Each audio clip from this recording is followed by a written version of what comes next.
প্রায় 2 বছর পর হঠাৎ করে তনয়া আর অঙ্ক টিচার মানে আয়াতকে দেখল। দেখে পুরো হা হয়ে গেল। কখনো ভাবেনি কলেজে উঠে প্রথম দিন প্রথম ক্লাসে এভাবে আয়াত স্যারকে দেখতে পাবে। তনয়া এবার ইন্টার প্রথম বর্ষে। আয়াতকে দেখার সাথে সাথে তনয়ার হাতটা নিজের বাম গালে চলে গেল। 2 বছর আগে জ্বরের দাগ বা ব্যথা কোনোটাই এখন নেই, কিন্তু মনের মধ্যে জ্বরের দাগ বা ব্যথা ঠিকই রয়ে গেছে। কিছুটা লজ্জার, কিছুটা ভয়ের ব্যথা। তাই নিজের অজান্তেই হাতটা গালে চলে গেল। আয়াতও যে তনয়াকে দেখে খুব কম অবাক হয়েছে তা কিন্তু না। তনয়ার মতো আয়াতের চোখে মুখেও বিস্ময়। আয়াতের 2 বছর আগের ঘটনা মনে পড়ে গেল। আয়াত কখনোই ভাবেনি তনয়াকে আবার দেখতে পাবে। কয়েক মাস আগে আয়াতে কলেজে জয়েন করেছে অঙ্ক টিচার হিসেবে। আয়াত তনয়ার দিকে তাকিয়ে দেখে পাগলি মেয়েটা নিজের গালে হাত দিয়ে রেখেছে। সেটা দেখে আয়াত নিজের অজান্তেই হেসে ফেলল। তনয়া আয়াতের হাসিটা দেখে বুঝতে বাকি রইল না আয়াত কেন হাসছে। তবুও তনয়া এক ধ্যানে আয়াতের দিকে তাকিয়ে রইল। আয়াত সবার সাথে কথা বলতে বলতে তনয়ার কাছে এসে বলল, কি ব্যাপার, তুমি গালে হাত দিয়ে আছো কেন? মানে? কি বললা ঠিক শুনি নাই, জোরে বলো। কিছু না স্যার। তাহলে গালে হাত দিয়ে আছো কেন? দাঁতে ব্যথা করছে নাকি? না স্যার, এমনিতেই গালে চুলকাচ্ছিল। ও, তো এবার পড়ায় মনোনিবেশ করি। সো স্টুডেন্ট, আজ আপনাদের কলেজে প্রথম ক্লাস। কলেজের প্রথম দিন খুব সুন্দর হওয়া চাই, কারণ এই দিনটা সারা জীবন মনের পাতায় স্মৃতি হয়ে রেখে যায়। অবশ্য অনেকের শকিং বিষয় হয়েও মনের পাতায় স্মৃতি হয়ে রয়ে যায়। তনয়া বুঝতে পারছে কথাটা আয়াত ওকে খোঁচা দিয়ে বলেছে, তাই মনে মনে বলছে, বেটা বজ্জাতের হাড্ডি, কাটা গায়ে নুনের ছিটা দিচ্ছিস? কই বাত নেই, আমিও সুযোগ পাবো, তখন কড়ায় গন্ডায় বুঝিয়ে দিব তনয়া কি জিনিস। এখন আছি তো দুজন একই কলেজে। কলেজ লাইফ মানেই মজা, হই হুল্লোড়, কিন্তু সাথে সাথে পড়াশোনাও করতে হবে কিন্তু। আর আমার পরিচয়টা তো পেয়ে গেছেন, আমি আয়াত, আপনাদের ম্যাথ টিচার। আজ তো প্রথম ক্লাস, তাই বেশি বকবক করব না, কারণ আমি জানি এটা আপনাদের অসহ্য লাগবে। আরে, আমার নিজেরই তো টিচারদের বকবক শুনতে ইচ্ছা করে না, তো আপনাদের কি বলবো? আয়াতের কথায় ক্লাসের সবাই হেসে দিল। এর মধ্যে একজন ছাত্র বলল, স্যার, কিছু মনে না করলে একটা কথা বলি। হ্যাঁ বলো, কিন্তু তার আগে তোমার নাম বলো। ফাহাদ। ওকে ফাহাদ, বলো কি বলবে। স্যার, আপনাকে দেখে টিচার মনে হয় না, আচ্ছা, তো কি মনে হয়? স্টুডেন্টের মতো লাগে। আসলে আমি প্রফেশনাল টিচার না, আমি এবার মাস্টার্স করতেছি। তাহলে শিক্ষকতা কেন? আসলে আমার এটা ভালো লাগে। এটা তো একটা প্রাইভেট কলেজ, আর কলেজের প্রিন্সিপাল আমার আঙ্কেল। তিনি বললেন যে যাতে কলেজে এসে প্র্যাকটিস করি, এতে আমার পিছনের পড়াটা চর্চা থাকবে, নিজের সময়ও কাটবে। কুল স্যার। তা কতদিন প্র্যাকটিস করবেন স্যার? এই বছর 2, গল্প আর ইন্ট্রোডাকশন তো অনেক হলো, এখন একটু পড়াশোনা করি। তারপর আয়াত সামান্য কিছু পড়ালো। পুরো ক্লাসে তনয়া বারবার আয়াতের দিকে তাকালো। যখন আয়াতের চোখে চোখ পড়তো চোখ নামিয়ে নিত। কলেজ ছুটি আজ তাড়াতাড়ি হলো, তাই তনয়া তাড়াতাড়ি বাড়ি চলে গেল। বাড়ি গিয়ে তনয়া সোজা নিজের রুমে গিয়ে শুয়ে পড়ল। তনয়া শুয়ে শুয়ে ভাবছে ঠিক কিভাবে কি পৃথিবীটা সত্যিই গোল। এখানে হারিয়ে যেতে চাইলে ঘুরে ফিরে ঠিক একই জায়গায় চলে আসতে হয়। কখনো ভাবিনি আয়াত স্যারের সাথে আবার দেখা হবে। যদিও চাইলে দেখা করতে পারা যেত, কিন্তু আমি নিজে থেকেই তা চাইনি। তাকে দেখলে ভয়ের থেকে বেশি লজ্জা লাগে। যে আজব কাণ্ড করেছিলাম তাতে লজ্জা হবারই তো কথা। চলুন ঘুরে আসি 2 বছর আগে। তখন তনয়া কেবল নবম শ্রেণীতে উঠেছে। বিজ্ঞান বিভাগের ছাত্রী তনয়া, সে কারণে দুটো ম্যাথ, সাধারণ গণিত আর উচ্চতর গণিত। প্রথম প্রথম তনয়া বাকি বন্ধুদের সাথে স্কুলের কোচিংয়ে পড়তো, কিন্তু বাড়ি থেকে স্কুল বেশ দূরে হওয়ায় স্কুলে কোচিং একসাথে সামলাতে খুব কষ্ট হতো। তনয়ার বাবা সেটা খেয়াল করলেন, একমাত্র মেয়ে বলে কথা। তারপর তনয়ার স্কুলের টিচারের কাছে গেল, কিন্তু তিনি বললেন তার সময় হবে না। অবশেষে তনয়ার বাবা তার বন্ধুর ছেলে মানে আয়াতকে বলল যাতে তনয়াকে পড়ায়। আয়াত তখন অনার্স 2য় বর্ষে পড়ে অঙ্ক নিয়ে। আয়াত অঙ্কে ভীষণ ভালো। প্রথমে আয়াত পড়াতে রাজি হয়নি, কারণ আয়াতের অবস্থা খুবই ভালো, প্রাইভেট পড়ানোর কোনো দরকার নাই। কিন্তু তারপর যখন আয়াতের বাবা পড়াতে বললেন, তখন আর না করতে পারল না। প্রথম যেদিন আয়াত তনয়াকে পড়াতে গেল, তনয়া তো আয়াতকে দেখে পুরো ক্রাশ, কারণ আয়াত দেখতে একেবারে চকলেট বয়। তনয়া হা হয়ে আয়াতের দিকে তাকিয়ে রইল। তুমি কি তনয়া? জি, আসসালামু আলাইকুম। কেমন আছেন স্যার? ওয়ালাইকুম আসসালাম। ভালো, তুমি? খুব ভালো স্যার। আপনাকে দেখে স্যার স্যার লাগে না। আচ্ছা, তাহলে কেমন কেমন লাগে? থাক, বলে মাইন্ড করবেন, বলার দরকার নাই। বলো, মাইন্ড করব না। আপনাকে একদম চকলেট বয় লাগে। আচ্ছা, তাহলে তোমাকেও তো চকলেট গার্ল লাগে, কারণ তুমিও খুব কিউট। আয়াত কথাটা এমনি বলল, কিন্তু তনয়ার মনের মধ্যে তো 1 কেজি লাড্ডু ফুটলো। আচ্ছা, তাহলে পড়া শুরু করি। ওকে। আয়াত সপ্তাহে 3 দিন তনয়াকে পড়াতো। আয়াত যখন তনয়াকে পড়াতো, তখন তনয়া প্রায় আয়াতের দিকে তাকিয়ে থাকতো। আয়াতের চোখে চোখ পড়লে নামিয়ে নিত। ব্যাপারটা আয়াত খেয়াল করলেও তনয়ার ছেলে মানুষে ভেবে ইগনোর করতো। কিন্তু তারপরও আয়াতের খুব অস্বস্তি লাগলো। তনয়া অনেক ছেলে মানুষই করতো। আয়াত মাঝে মাঝে বকা দিলেও তনয়ার ছেলে মানুষিটা ওর খুব ভালো লাগতো। কিন্তু আয়াত কখনো তনয়াকে সে নজরে দেখেনি। ধীরে ধীরে তনয়ার কিশোরী মনটায় ভালোবাসার একটা ছোট্ট ফুল ফোটে, আর সে ফুলটার নাম দেয় আয়াত। আয়াত তনয়ার হাব ভাব দেখে কিছুটা আঁচ করতে পারত, তাই ভাবলো তনয়াকে ইনডিরেক্টলি বুঝাতে হবে, কারণ এই বয়সে এই ধরনের কিছু হওয়াটা নর্মাল, কারণ বয়সটাই খারাপ। বেশি কিছু বললে ব্যাপারটা উল্টো হয়ে যেতে পারে, তাই অনেক ভেবে চিনতে তনয়াকে বলল। তনয়া, তোমাকে কিছু কথা বলি। হ্যাঁ স্যার, বলেন। জানো তনয়া, মানুষের জীবনের সব থেকে খারাপ বয়স কোনটা? না তো, কোনটা স্যার? 13 থেকে 18 বছর বয়সটা। কেন স্যার? এই সময় মানুষ ছেলেবেলা আর ম্যাচিওর বয়সের মাঝামাঝি থাকে। এই বয়সে খারাপ জিনিসটা ভালো, আর ভালো জিনিসটাকে খারাপ মনে হয়। এই বয়সের কিশোর কিশোরীদের শিক্ষণীয় কথা অসহ্য লাগে। এই বয়সে খারাপ জিনিসটা উপরের চাকচিক্য দেখে তার প্রতি আকৃষ্ট হয়ে ভুল করে, কিন্তু যখন বুঝতে পারে ভুল করছে, তখন করার মতো আর কিছু থাকে না। যে এই বয়সের ভ্রম থেকে নিজেকে বাঁচাতে পারবে, তার জীবনটা অনেক সুন্দর হবে। দেখো, এই বয়সে ভালো লাগা জিনিসটা মনের সাথে আষ্টে পৃষ্ঠে জড়িয়ে যায়। তখন বোঝা যায় না কোনটা ভালো লাগা আর কোনটা ভালোবাসা। ভালো লাগা আর ভালোবাসার মধ্যে আলাদা একটা পৃথিবী তৈরি হয়ে যায়, যেই পৃথিবীতে প্রথম প্রথম ফুলের সমারোহ থাকলেও কিছু দূর যেতেই দেখবে ফুলগুলো ঝরে গিয়ে সেখানে কাঁটার উৎপত্তি হয়েছে। আমি কি বলতে চাচ্ছি তুমি বুঝেছো? জি স্যার। কি বুঝলা? I love you. What? What না স্যার, উত্তরটা আই লাভ ইউ টু হবে। Just shut up. আমি তোমাকে এতক্ষণ কি বোঝালাম, সব কি তোমার মাথার উপর দিয়ে গেছে? না স্যার, এক কান দিয়ে ঢুকছে, অপর কান দিয়ে বের করে গিয়েছি। চুপ, একদম চুপ। তোমাকে বললাম না এই বয়সে কখনো ভালোবাসা হয় না, এটা হয় ভ্রম, নয় ভালো লাগা।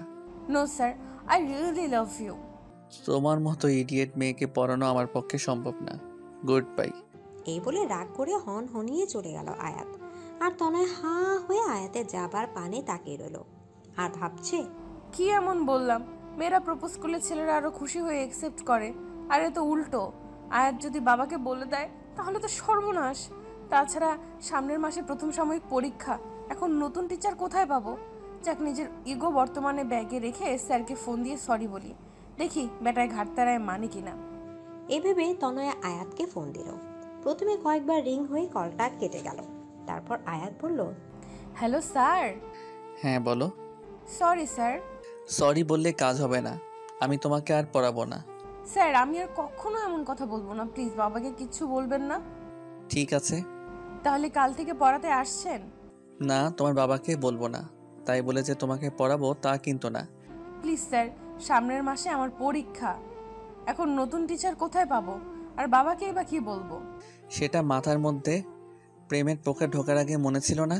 সরি বললাম তো, আর আপনিই তো বললেন যে এই বয়সে ভুল হয়। তাহলে আপনার কি উচিত না আমার ভুলটা শুধরে দেওয়া? এই মেয়ে, তুমি তো দেখছি আমার কথায় আমাকে ফাঁসিয়ে দিলা। ঠিক আছে, কাল থেকে পড়াতে আসবো, তবে একটা শর্তে। কি শর্ত স্যার? এই ধরনের কোনো দুষ্টুমি বা ফাইজলামি আর কখনো করবে না, ঠিক আছে? ঠিক আছে স্যার। পরের দিন আয়াত আবার নিয়মিত পড়াতে আসতো। তনয় এখন অনেক শান্ত হয়ে গেছে, সে আগের মতো দুষ্টুমি করে না। আয়াত প্রথম প্রথম তাতে খুব খুশি হয়েছিল, কিন্তু ধীরে ধীরে আয়াত ও তনয়া সেই দুষ্টুমিগুলো মিস করতে লাগলো। কিন্তু সব বুঝতে পেরেও আয়াত তনয়াকে কিছুই বলতো না, ভাবতো সামনে ওর পরীক্ষা, এই মুহূর্তে কিছু বলা মানে ওর ঘাটাকে উস্কে দেয়া, তাই চুপচাপ রইল। তারপর তনয়ার পরীক্ষা শেষ হলো, খুব ভালোভাবে পরীক্ষাগুলো হয়ে গেল। পরীক্ষার পর তনয়া আবার আগের মতো দুষ্টামি করা শুরু করলো, কিন্তু আয়াতকে এখন খুব কম জ্বালায়। একদিন তনয়া ওর কিছু বান্ধবীদের সাথে ঘুরতে পার্কে গেল। সেখানে গিয়ে দেখে আয়াত একটা মেয়ের সাথে বসে কথা বলছে, খুব হাসাহাসি করছে। তনয়া সেটা দেখে রাগে ফুটছিল, ওর বান্ধবীদেরকে বলল সামনে যেতে। তারপর সোজা গিয়ে আয়াতের সামনে দাঁড়ালো, রাগী চোখে আয়াতের দিকে তাকিয়ে আছে। আয়াত তনয়াকে দেখে বলল, আরে তনয়া, তুমি এখানে? উনি কে? আমার বন্ধু লিমা। বন্ধু নাকি অন্য কিছু? তা দিয়ে তোমার কি দরকার? তনয়া কোনো কথা না বলেই আয়াতের গালে একটা কিস করে বসলো। কারণ আই স্টিল লাভ ইউ। উপস্থিত ঘটনায় আয়াত আর লিমা হতভম্ব হয়ে গেল। আয়াতের ভীষণ রাগ উঠে গেল। তারপর একটা শব্দ হলো ঠাস। হাত তনয়া নিজের গালে হাত দিয়ে আছে। এই মেয়ে, তোমাকে কথা বললে বোঝো না নাকি? তোমাকে এত বোঝানোর পরও বোঝো না? আর শোনো, তোমাকে আমি ভালোবাসি না, কারণ আমি লিমাকে ভালোবাসি। আর হ্যাঁ, ও আমার বন্ধু না, গার্লফ্রেন্ড। আর কখনো তোমাকে পড়াবো না, যাও বাড়ি যাও। ধমক দিয়ে পাঠিয়ে দিল। তনয়া আয়াতের কথাগুলো শুনে কান্না করে দিল। টপ টপ করে ওর চোখ থেকে জল পড়ছে। তারপর গা চেপে ফুপিয়ে ফুপিয়ে বলল, ভালোবাসেন না ঠিক আছে, তাই বলে চর মারলেন কেন? আমার গালটা যে লাল হয়ে গেল, খুব ব্যথাও করছে। তনয়ার কথা শুনে আয়াতের খুব হাসি পাচ্ছে, কিন্তু এখন হেসে দিলে সব উল্টো হয়ে যাবে, তাই অনেক কষ্টে আয়াত হাসিটা আটকালো। তনয়া কাঁদতে কাঁদতে চলে গেল, আর আয়াত ওর যাবার পানে কতক্ষণ তাকিয়ে থেকে বাড়ি ফিরে গেল। তনয়ার ফর্সা গা জলের কারণে লাল হয়ে গিয়েছে। রাতের বেলা তনয়া ওর বাবার সাথে বসে টিভি দেখছিল, তখনই ওর বাবার ফোন আসলো। ওর বাবা তখন বলল আয়াত ফোন করেছে। ভয়ে তো তনয়ার হাত পা ঠান্ডা হয়ে যাবার উপক্রম, না জানে কি না কি বলে তার বাবাকে। তনয়ার বাবা ফোনে কথা শেষ হয়ে বললেন, আয়াত নাকি আর তনয়াকে পড়াতে পারবে না। কেন? আয়াতের নাকি কিছুদিন পর পরীক্ষা, প্রাইভেট পড়ালে নাকি ওর নিজের পড়ায় অসুবিধা হয়। তাই তাহলে তনয়াকে কেন পড়াবে? আয়াত নতুন টিচার ঠিক করে দিয়েছে, কলেজের টিচার, বয়স্ক একজন টিচার। বেটা বজ্জাত, আমাকে এখন বয়স্ক টিচারের হাতে দেওয়া হচ্ছে?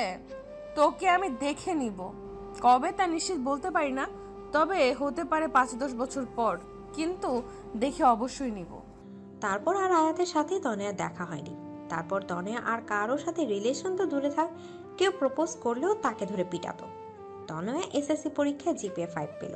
তারপর কিছুদিন আগেই কলেজে ভর্তি হলো, কিন্তু কপাল দুঃখে বলেন আর সুখে বলেন, প্রায় 2 বছর পর তনয়া আর আয়াতের আবার দেখা হলো।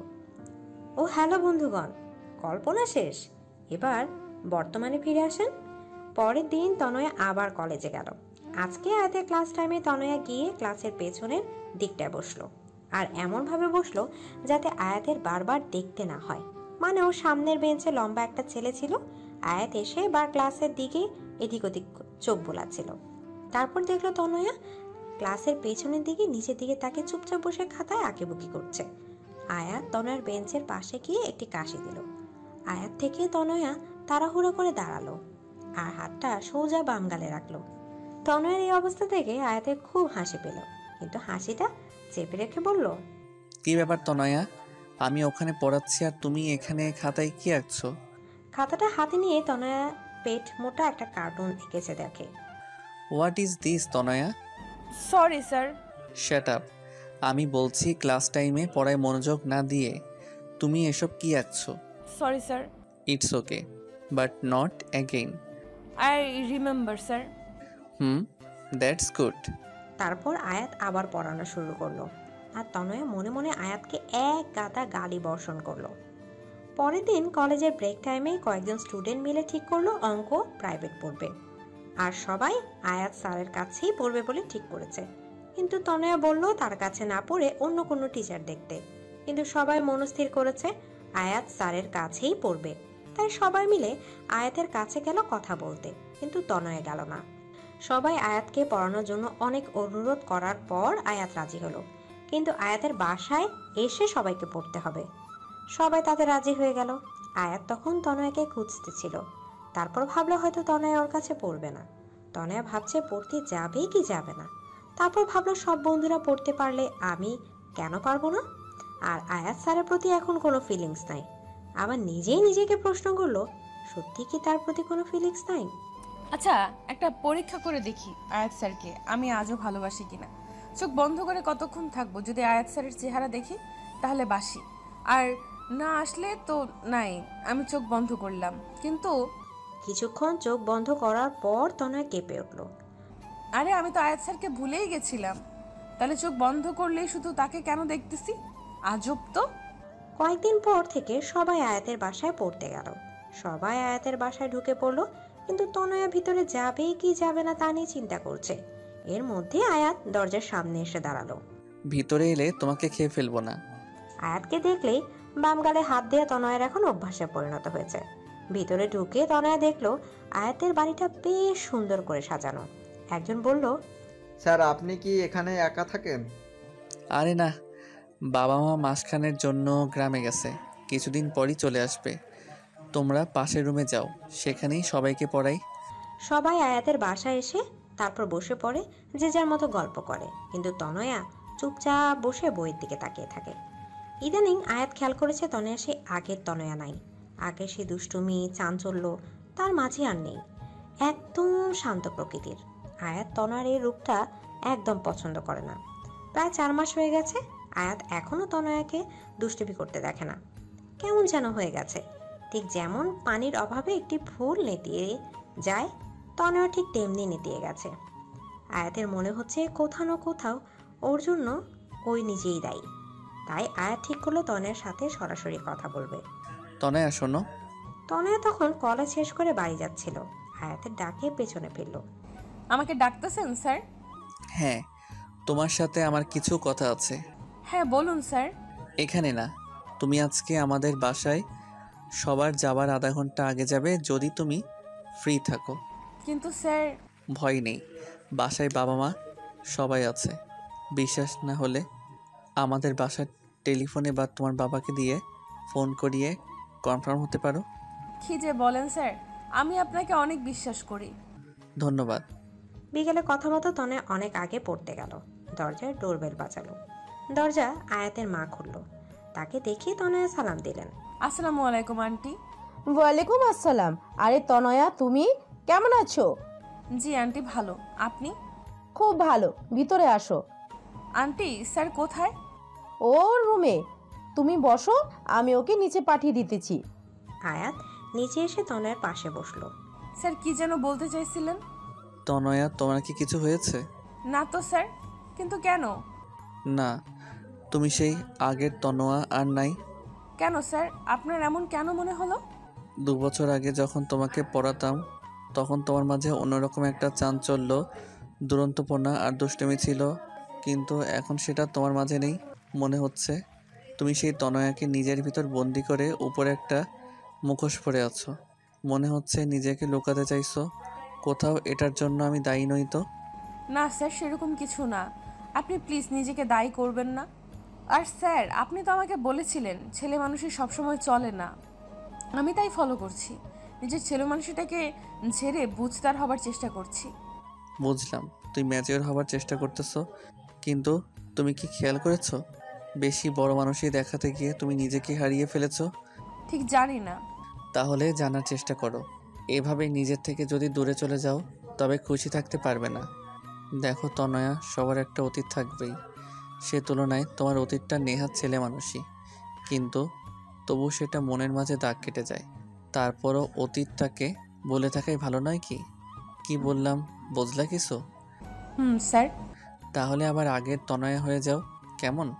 তবে হ্যাঁ, দুষ্টুমির পরিমাণ কিন্তু আগের মতো রেখো না, কারণ আমি জানি তনয়ের দুষ্টুমি অন্যদের উপর কতটা ভারী পড়ে। কিন্তু স্যার, আমি আবার আগের তনয়া কিভাবে হব? সেটাও কি আমি বলে দিব? প্রশ্ন যখন আপনি তুলেছেন, উত্তরও আপনাকেই দিতে হবে, বুঝলেন? ওকে ওকে, প্রথমে নিজের মাথার মধ্যে বড় হবার যে চিন্তাগুলো আছে না, সেগুলো ঝেড়ে ফেলে দাও। তারপর আয়নার সামনে দাঁড়িয়ে নিজেকে দেখো, নিজের দুষ্টুমিগুলো নিয়ে ভাবো আর দুষ্টুমি করো। অনেক অনেক ধন্যবাদ স্যার। আর এই ম্যাচিওর হওয়ার চক্করে আমিও হাঁপিয়ে উঠেছিলাম। যাক বাবা, হাঁপ ছেড়ে বাঁচলাম। এর মধ্যে আয়াতের মা নাস্তা নিয়ে আসলেন। আন্টি, এগুলোর কি দরকার ছিল? চুপ, একদম চুপ। এতদিন ধরে আমাদের বাসায় পড়তে আসিস, অথচ তোর এতটুকু যত্ন করতে পারি না। আসলে এতগুলো ছেলে মেয়ের মধ্যে তোকে আলাদা করে দেখলে ওদের খারাপ লাগতে পারে, তাই। কিন্তু শত হলেও তুই তো নিজেদের মেয়ে। মানে? মানে তুই আয়াতের বাবার বন্ধুর মেয়ে। তোর বাবার সাথে কত বছরের পরিচয়। আর তোর বাবা মা তো প্রায় আমাদের বাসায় আসে, কিন্তু তোকে কখনো নিয়ে আসেনি। সব সময় কোনো না কোনো বাহানা বানিয়ে দিত। নে, এবার চুপচাপ খাওয়া দাও। তনয়া দেখলো 2 বাটি আইসক্রিম, বাকিগুলো রেখে সেটাই নিল। আয়াত আইসক্রিমের অন্য বাটিটা নিতে যাবে, এর মধ্যে তনয়া বলল, একদম হাত দিবেন না। কেন? ওখানে বাকি যে খাবার রাখা আছে সেটা খান, আমার আইসক্রিমের দিকে একদম নজর দিবেন না। আন্টি ওটা আমাকে দিয়েছে। 2 বাটি সব একা খাবে? হ্যাঁ তো, 10 বাটি আইসক্রিমও আমার কিচ্ছু হবে না। যান আন্টির কাছে গিয়ে চেয়ে খান। হায়াত মুচকে এসে দেখলো পাগলি মেয়েটা বাচ্চাদের মতো আইসক্রিম খাচ্ছে, কিন্তু চোখ বন্ধ করে। তার মানে দুষ্টুমির শুরুটা আমাকে দিয়ে করলে? তারপর পড়াশোনা শেষ করে তনয়া বাড়ি গিয়ে আয়নার সামনে দাঁড়িয়ে বলল, কোন অতীতটা ভুলবো? পাশের বাসার টিয়াকে যে চুলকানের ওষুধ লাগিয়ে নাচিয়েছিলাম, নাকি ক্লাসের স্যারের বেঞ্চের নিচে চুইংগাম রেখে দিয়েছিলাম, নাকি পাশের বাসার আন্টির গাছের ফুল চুরির বিষয়টা? আরও অনেক আছে, থাক ভাল লাগে না। কাল আবার স্যারকে জিজ্ঞেস করতে হবে। পরের দিন আবার আয়াতদের বাসায় গেল, কিন্তু আজ এখনো কেউ পড়তে আসেনি কেন? ডোরবেল বাজালে আয়াত দরজা খুলল। তুমি আজ পড়তে আসলা কেন? কেন স্যার? আরে আমি তো তিন্নিকে ফোন করে বলেছি আজকে পড়াবো না, সবাইকে জানিয়ে দিতে। ও, তাহলে মনে হয় আমাকে জানাতে ভুলে গেছে। কেন পড়াবেন না? আসলে মায়ের শরীরটা একটু খারাপ, তাই। ও, তা আমি কি আন্টিকে দেখতে পারি? হ্যাঁ অবশ্যই, ভিতরে আসো। তনয় ভেতরে গিয়ে আয়াতের মায়ের সাথে দেখা করে, তার অবস্থার কথা জানতে চাইলো। তারপর আয়াতকে বলল, স্যার একটু কনফিউশন ছিল। হ্যাঁ বলো। শোনেন আন্টি, স্যার আমাকে কিছু অতীত ভুলে যেতে বলেছে, কিন্তু আমি ঠিক ভেবে পাচ্ছি না কোনটা ভুলবো আর কোনটা মনে রাখবো। তা অতীতগুলো কি আমাদের বলা যাবে? কেন বলা যাবে না? অবশ্যই। তারপর তনয় শুরু করলো তার সকল দুষ্টামির কাহিনী। শুরু করেছে তো করেছে, শেষ হবার নামই নেই। আর এদিকে আয়াত আর ওর মা তনয়ের দুষ্টামির কথা শুনে হাসতে হাসতে অবস্থা 12টা। তনয়া, এইসব কাজ তুমি করছো? হ্যাঁ আন্টি, আরও আছে, কিন্তু ঠিক মনে পড়ছে না। কিন্তু এর মধ্যে থেকে কোনটা ভুলবো আর কোনটা মনে রাখবো তাই নিয়ে কনফিউজড আছি। একটাও ভুলতে হবে না। আরে আপনিই তো অতীত ভুলতে বললেন।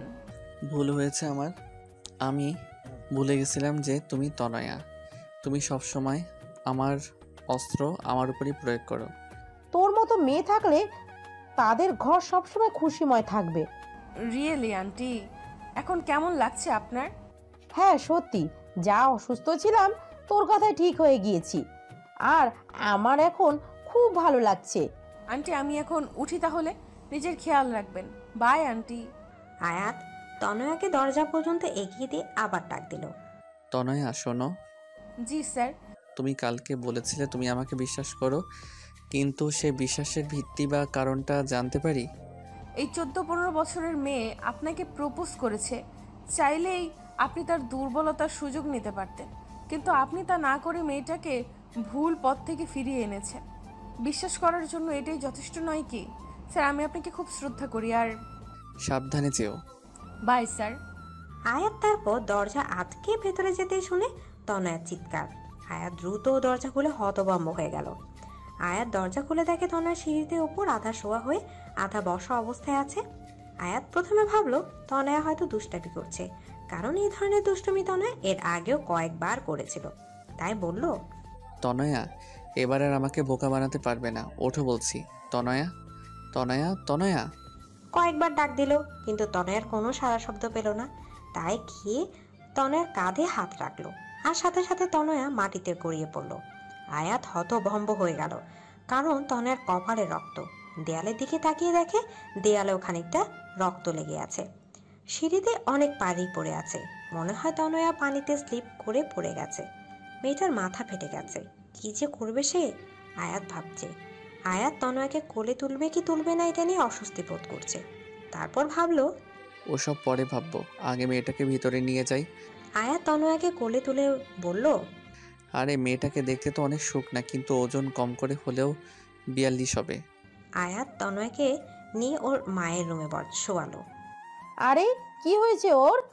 মা মনে হয় সিঁড়ি দিয়ে স্লিপ করে পড়ে গেছে। দেখো না, মেয়েটার মাথা ফেটে গেছে। তাড়াতাড়ি ডাক্তারকে ফোন কর। হ্যাঁ মা, করছি, কিন্তু তুমি ব্যস্ত হয়ে নিজের শরীর খারাপ করো না। আয়াত ডাক্তারকে ফোন করে তনয়ার মাথার রক্ত মুছে কিছুটা অ্যান্টিবায়োটিক ক্রিম লাগিয়ে দিল, যাতে তাৎক্ষণিকভাবে রক্তটা থেমে যায়। তারপর তনয়ার বাবা মাকে ফোন করে আসতে বলল। তনয়া তখনও অজ্ঞান। ওদের ফোন করার পর আয়াত তনয়ার চোখে মুখে পানির ঝাপটা দিল। তনয়া চোখ খুলে দেখে আয়াত আর আয়াতের মা ওর সামনে বসে আছে। এই মেয়ে পড়ে গেলা কিভাবে? কোন বেয়াক্কল যেন সিঁড়িতে পানি ফেলেছে। দেখেছি, কিন্তু কে সেটা জানি না। তাহলে তাড়াতাড়ি জানেন। তার অবস্থা আমি 12টা বাজাবো। মাথাটা প্রচন্ড ব্যথা করতেছে। আর কোথাও ব্যথা পাইছো? হ্যাঁ, পায়ে খুব ব্যথা করছে, মনে হয় মুচকে গেছে। আয়াত তনয়ার পা হাত দিয়ে দেখছে। স্যার কি করছেন? প্লিজ পায়ে হাত দিবেন না, আপনি আমার শিক্ষক। চুপ, একদম চুপ। কপাল ভালো ভাঙেনি, তবে মচকে গেছে। ডাক্তার এখনই চলে আসবে। কিছুক্ষণ পর ডাক্তার আর তনয়ার বাবা মা একসাথে এলো। ডাক্তার তনয়ার মাথায় ভালো করে ব্যান্ডেজ করে দিল, পায়ে লিকোপ্লাস্টার পেঁচিয়ে দিল, তারপর একটা ইঞ্জেকশন বের করলো। না, চুপ চুপ, কানের পোকা বের করে দিল।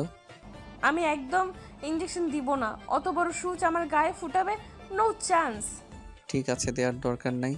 আচ্ছা তনয়, একটা কথা বলো তো, তোমার তো অনেক রকমের ফুল গাছ ছিল, এখন কি আছে নাকি?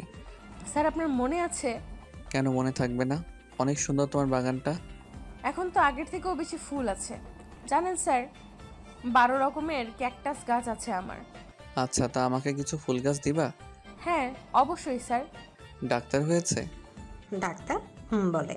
তনয়া তাকে দেখে ডাক্তার ইঞ্জেকশন দেওয়া শেষ। তনয়া বুঝলো আয়াত কেন ফুল গাছের প্রসঙ্গ তুলেছে। স্যার আপনি খুব বাজে। আমি জানি। ডাক্তার তারপর তনয়ার বাবা মা আয়াতের বাবা মায়ের সাথে কথা বলতে থাকে, আর আয়াত আর তনয়া অনেক কথা বলল। তনয়া দুষ্টুমি ভরা কথাগুলো শুনে আয়াত মুগ্ধ নয়নে তনয়ার দিকে তাকিয়ে থাকে। তনয়ার চোখে চোখ পড়লে আবার চোখ সরিয়ে নিত। এদিকে সন্ধ্যা পেরিয়ে গেল। আমাদের যে এখন উঠতে হবে। আরে থাক না আজকে। না রে, পরে একদিন। আজকে তনয়ার এই অবস্থা, তাই বাড়ি যাওয়াটাই বেটার। তাহলে আজকে উঠি। কিন্তু তনয়া তো হাঁটতে পারে না, ও 3 তলা থেকে কিভাবে নামবে? সমস্যা নাই, আয়াত নামিয়ে দিবে। তনয়ার বাবা মা সবাই নিচে নামছে, সাথে আয়াতের বাবা মাও। কি ম্যাডাম রেডি? কিসের জন্য? আয়াত কোনো কথা না বলে তনয়াকে কোলে তুলে নিল। তনয়া হতভম্ব হয়ে গেল, আর প্রথমবার আয়াতের স্পর্শ পেয়ে শিহরিত হয়ে উঠল। ওর শরীরের প্রত্যেকটি পশম দাঁড়িয়ে গেল। কোনো কথা যেন মুখ থেকে বের হচ্ছে না, চুপচাপ চোখ বন্ধ করে আছে। আর আয়াত ওকে নিয়ে নিচে নামছে। তনয়া শোনো, তোমার হাতটা আমার কাঁধে রাখলে ভালো হতো, তোমার যা ওজন। তনয়া রাগান্বিত চোখে আয়াতের দিকে তাকিয়ে হাতটা আয়াতের কাঁধে রাখলো, আর আয়াতের চোখের দিকে তাকাতে অজানা এক আবেশে হারিয়ে গেল। তনয়া মনে মনে বলল, আরেকটা চান্স নেব নাকি স্যারকে ভালোবাসার? সাথে চটার কথাও মনে পড়ল। আর তনয়া হাতটা ওর বা গালে চলে গেল। আয়াত সেটা খেয়াল করে বলল, এই মেয়ে, তুমি আমাকে দেখলে সবসময় গালে হাত দাও কেন? এমন ভাব করছেন যেন কিছুই জানেন না। আয়াত তা দেখে হেসে দিল। তনয় দেখলো ওর নিচে নেমে প্রায় গাড়ির কাছে পৌঁছে গেল। তনয়ের বাড়িতে পৌঁছে দিয়ে আয়াত মনে মনে কি যেন ভেবে মুচকি হাসি দিল। তনয়েরা চলে গেল। সেদিন রাতে তনয় ভীষণ জ্বর আসলো। পরের 2 দিন তনয়কে ক্লাসে না দেখে আয়াত একেবারে অস্থির হয়ে গেছে। ফোনে অবশ্য খবর নিয়েছিল, তাই ভাবলো আজ তনয়াকে দেখতে যাবে। সেদিন বিকেলে আয়াত আর আয়াতের মা তনয়াদের বাড়ি গেল। প্রায় 2 বছর পর আয়াত তনয়াদের বাড়ি আসলো। বাড়ির চারপাশ তাকিয়ে মনে মনে বলছে, মেয়েটা সত্যি বলেছে, ওর ফুলের বাগানটা আগের থেকে অনেক বড় করেছে। নিজে যেরকম ফুলের মতো দেখতে, তেমনি তার ফুলের শখ। আয়াতকে দেখে তো তনয়ার মা খুব খুশি। আয়াত তাকে সালাম দিয়ে কুশলাদি বিনিময় করে বলল, আন্টি তনয়া কেমন আছে? আর বলো না, দুদিন জ্বরের কারণে ছোট বাচ্চাদের মতো জ্বালিয়েছে। আজ সারাদিনে কিছু খাওয়াতে পারিনি। দেখো এখনো কাঁপটি মেরে শুয়ে আছে। আন্টি কিছু মনে না করলে আমি একবার চেষ্টা করে দেখতে পারি? আরে এতে মনে করার কি আছে, এই নাও খাবার। তনয়া রুমে আছে। আয়াত আস্তে করে রুমে ঢুকে দেখে তনয়া বাচ্চাদের মতো গুটিসুটি মেরে শুয়ে আছে। আয়াত তনয়ার রুমের দিকে তাকিয়ে হেসে দিল। বাচ্চাদের মতো সারা রুম কার্টুনে পিক টানানো। টম এন্ড জেরি থেকে শুরু করে রাপাঞ্জেল সবার পিক আছে। তনয়া, তনয়া। স্যার আপনি কেমন আছেন? আমি তো ভালো, বাট তুমি নিজের কি অবস্থা করেছো? স্যার আমি তো ঠিক আছি। হ্যাঁ, দেখেই বোঝা যাচ্ছে কতটা ঠিক আছো। এবার খাবারটা খেয়ে নাও। না, খাবার খেলেই আমার বমি পায়, আর খাবারগুলো খুব তেতো।